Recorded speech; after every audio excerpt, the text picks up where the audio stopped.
Hello, everyone. It's your creative career coach, Anita. I hope that you all are doing well and prepared for yet another great video with information to help you on your career journey. Before we jump into our topic for today, I want you guys to like this video and to subscribe to my channel. Since you've subscribed to my channel, welcome to the family. Our topic for today is time for the interview. Are you ready for this presentation? I think you said yes. In this presentation, I'm going to share with you some different tidbits to keep in mind as you prepare for any of your upcoming interviews. Let's begin with the quote. This quote says, "Proper preparation prevents poor performance." If we're honest with ourselves, looking for a job can sometimes feel like a job. You're making connections, you're looking for job positions, you're tailoring your resume infinite times, and the list continues. However, by really focusing on those necessary skills, you can prevent that poor performance that they're referencing. Let's continue with the tidbits. The very first is you want to prepare your professional outfit. Right now, many interviews are happening virtually, and that's great. But even on those interviews, you still want to be dressed professionally, at least from the waist up. Okay? I came across this image created by Cultivator Culture. I really like it because they have some key nuggets to keep in mind as you prepare your interview attire. Let's kind of break this down. The very first thing is you want to make sure you have on a dress up shirt or a button up shirt. If you have a blazer or a nice cardigan, you want to wear that. If your cardigan is kind of colorful, keep your shirt underneath it pretty simple. Also, you want to make sure your jewelry is not too busy or not too much. You don't want to have too big of jewelry or too gawky of jewelry. Sometimes that can become a little distracting, okay? Then let's say that your interview is in person. They see the whole shebang. So you want to keep that same attire from the waist up, but for your bottoms, you want to have on some slacks or some dress up pants. If you want to wear a skirt, that's okay.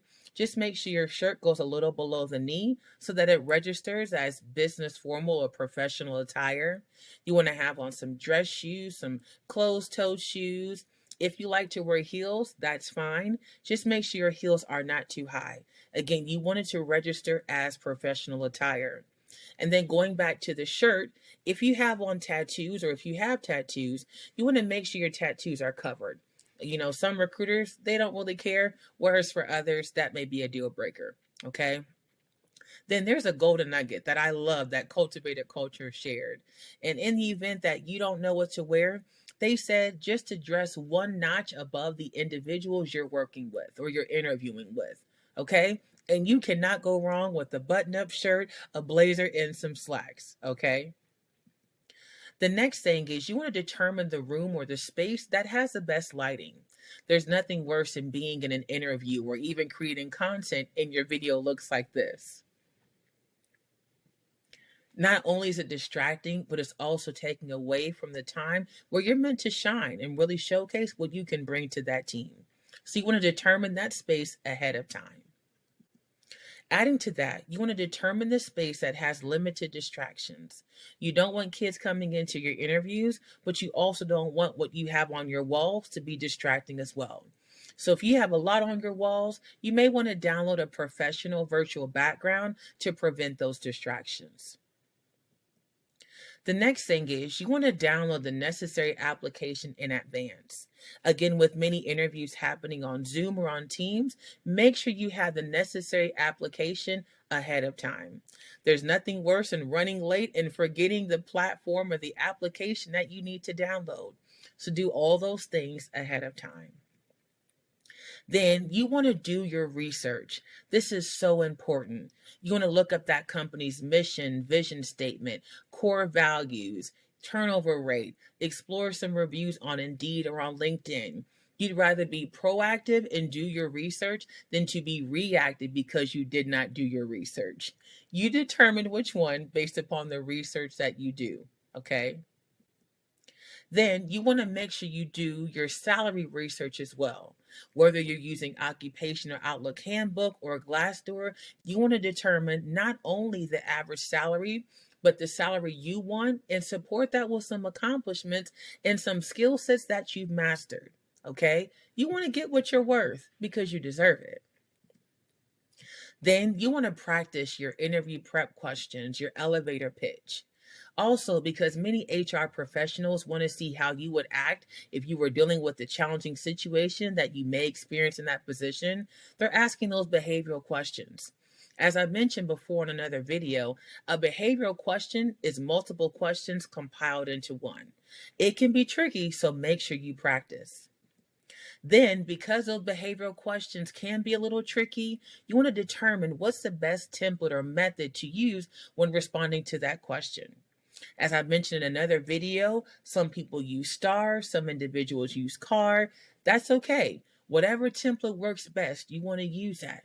But make sure you're ultimately answering the question.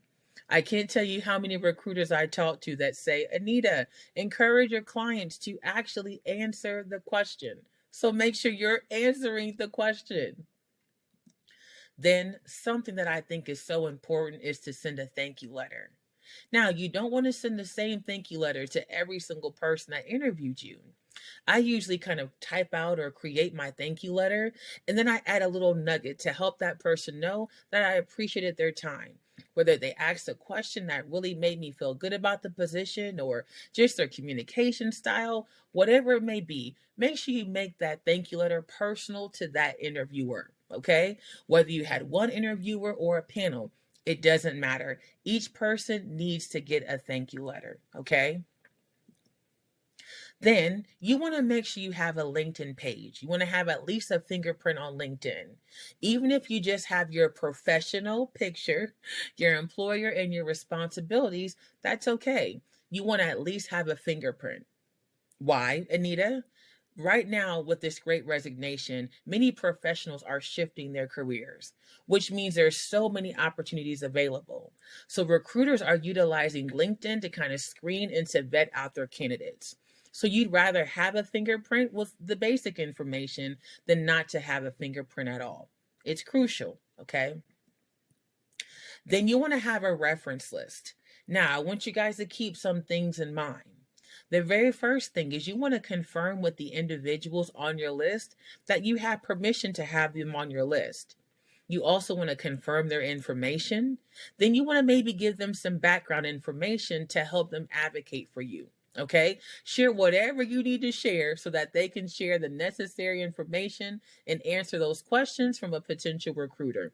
Okay, there's nothing worse than having someone on your list and they don't even know that they're on the list. Okay, so do your due diligence and confirm, confirm, and confirm.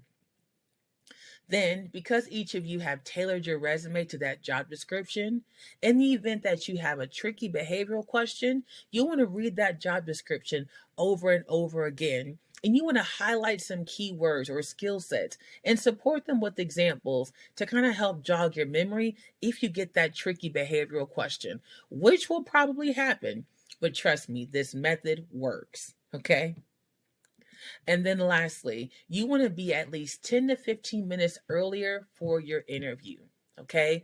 During that time, you can test out your sound. You can make sure your lighting is up to par. You can make sure you're smiling while you're responding, and the list continues. Okay. As my career coach would always tell me, Anita, beat the interviewer to the interview. Okay. So be early. Okay. Because you have 1/10 of a time to make an impression. 1/10. That's not a lot of time.